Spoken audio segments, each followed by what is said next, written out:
Today is February 16, 2026.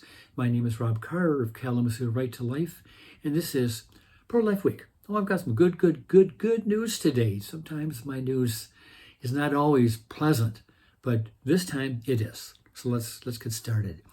Planned Parenthood and its allies have abandoned an effort to embed abortion as a constitutional right in the state of Oregon. Now, Oregon is a very liberal state, very pro-abortion, but let me keep reading. This is a major win for pro-life advocates who argued the measure would have enshrined unlimited abortion while stripping protections for unborn children. Equal Rights Oregon, a coalition including Planned Parenthood, announced the decision not to pursue Initiative Petition 33 for the 2026 midterms, citing insufficient signatures after nearly a year of campaigning. Well, I think this will date me back to like 1987, maybe it was 88, when Right to Life in Michigan launched a petition drive to get rid of state funding for abortions. And we collected 463,000 signatures in 83 days. So let me keep reading. This group, Equal Rights Oregon, they collected only 12,194 signatures since May of 2025, far short of the 156,000 signatures needed by July 2nd of this year, despite spending about $1.3 million. So 12,000 signatures, that's nothing. Nothing.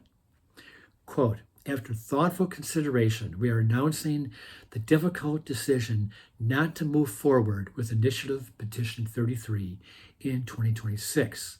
The group said, I'm continuing here, this is a particularly difficult time as the federal government, under Trump, continues attacking our rights, freedom, and basic humanity. We still firmly believe that together we will build an Oregon where all of us can be who we are and make our own decisions about our lives and bodies and access the care, the reproductive care that we need. So that's great news. Great news. We stopped them in their tracks. So here's more good news from other states. In Missouri, the Pro-Life Amendment 3 stands certified after Republican lawmakers referred the constitutional amendment to repeal the 2024 voter-approved pro-abortion measure that enshrined a broad right to reproductive freedom, including abortion up to viability. The new proposal would prohibit most abortions while allowing exceptions for medical emergencies, fetal anomalies, in cases of rape and incest within the first 12 weeks. Think back to 2024, the general election. There were about 8 or 10 referendums on state ballots that would have that all dealt with abortion. I think 8 of the 10 would have enshrined abortion rights into those state constitutions. And unfortunately, I believe 6 of the 8 actually passed. And one of those pro-abortion referendums that did pass was in Missouri. Missouri is a pro-life state, but they were the pro-life side was outspent about 6 or 7 to 1, and we lost that vote. Well, now here we are 2 years later, the pro-lifers have come back with their own referendum to repeal the one that was approved by the voters 2 years ago. So we'll see how this pans out. Nebraska lawmakers have initiated, actually, I don't think it's the lawmakers, I think it's a coalition called Established Personhood of Preborn Children Amendment. Is an initiated constitutional amendment led by the group Choose Life Now. So it's a separate group. It's not the lawmakers. It's in the early stages of ballot qualification process to define a preborn child as a person in the state constitution, effectively banning abortion from conception with limited exceptions.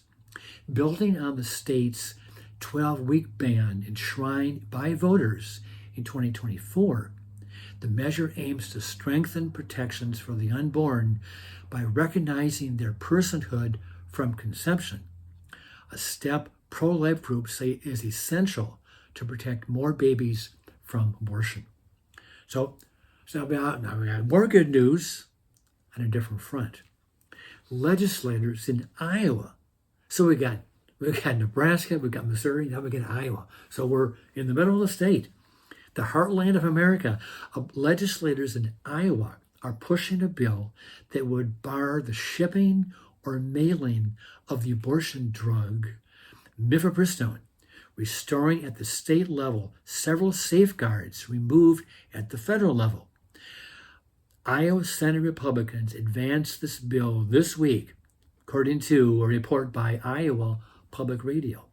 The legislation would block the abortion drug from being shipped or mailed by requiring that it be prescribed and dispensed in person, further mandating that a physician conduct an in-person examination of the pregnant woman, including screening for coercion or abuse. The bill also includes a provision requiring hospitals and emergency rooms to record and report adverse complications arising from consuming the abortion drug, and requiring those prescribing the drug to inform pregnant women of the abortion pill reversal process. Yahoo! Emphasizing the urgency of the process in order to save the life of the unborn child. That is exciting news coming out of Iowa. And it talks there about requiring hospitals and emergency rooms to record adverse complications and require those prescribing the drug to inform the pregnant woman of the abortion pill reversal process. That is great, great news. Let's move on to another state, the state of Kentucky. Same issue. Lawmakers have introduced the Anti-Chemical Abortion Pill Trafficking Act. It would make prescribing and shipping chemical abortion pills illegal in Kentucky, including by out-of-state abortion vendors peddling the deadly pills across the state line. Okay, let's keep going. West Virginia. State senators passed their Anti-Chemical Abortion Pill Trafficking Act. Okay, state senate, get this vote, 31-1. 31 senators voted yes to prohibit the abortion drug, and only one state senator approved it. I wish and pray Michigan could be like that. Anyway, the vote was 31-1. If signed into law, West Virginia is a very, very conservative pro-life state. I think they're being kind there. If signed into law, it's going to pass the state house and the governor's going to sign it. So if passed into law, it would impose criminal and civil penalties on chemical abortion pill vendors prescribing and shipping the pills into West Virginia. Okay, if passed, here's what the bill would do. 1, prohibit mailing, shipping, or prescribing abortifacients, including from out-of-state sources. 2, enforce felony charges punishable by up to 10 years imprisonment or damages of $10,000 for each abortion that the person or entity knowingly and willfully performed or attempted to perform on a woman. 3, reinforce state sovereignty over medical regulation. 4, provide remedies including injunctive relief in damages per violation with no legal cap on rewards received and recovery of court costs and attorney's fees. The bill excludes convicted abusers, traffickers, and rapists from bringing such civil actions. And last, number 5, it would allow civil actions to be filed up to 3 years after the cause of action or 1 year after any legal stay is lifted.